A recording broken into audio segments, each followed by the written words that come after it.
Paandar ng Dreamscape, booking na booking. Kim Pao, sana umami na sa estado ng relasyon.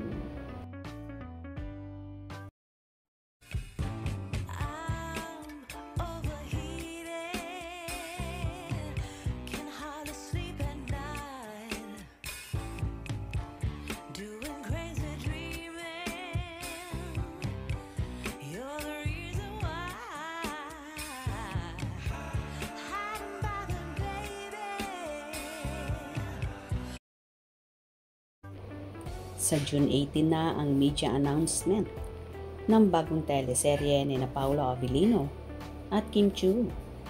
Matatandaang noong June 9 ay kinumpirma ng ABS-CBN ang pagbabalik teleserye ni Paolo kasabay ng announcement ng pagiging official artist niya ng kanilang management division.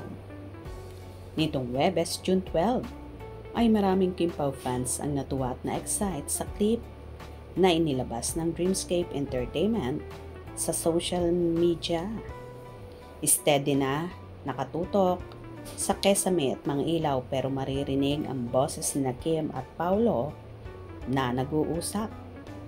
Kilig na kilig nga ang mga Kim Pao fans sa casual na pag-uusap ni Kim at Paolo kung saan tinanong ng aktor ang una kung kailan ito gustong ilabas.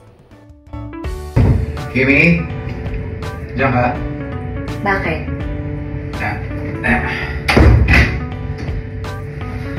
Ano na, Kimi? Kailan mo gustong ilabas?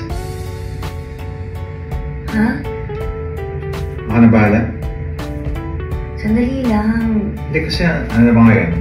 June 11. Next week. Gusto mo? Sige, sabihin na natin. Ano ko? Kailan? Wednesday? Tuesday? Wednesday? Sige. So Wednesday. Okay. So Wednesday, deal? Sige. Game. Hindi naman nila sinabi kung ano ang gusto nilang ilabas.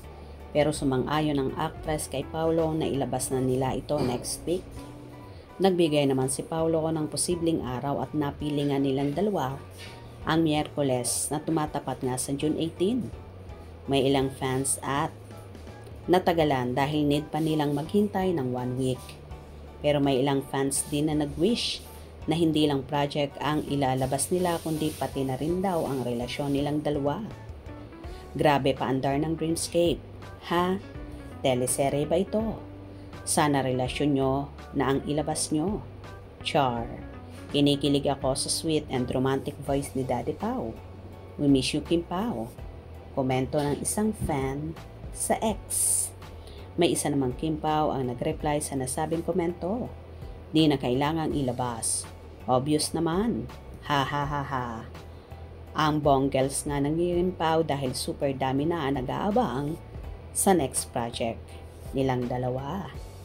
So ayan, abangan natin ngayong Miyerkules ang big announcement ng Kim Pao na for sure lahat na naman ay kikiligin at may in love. Hope you enjoyed. Please subscribe for more info.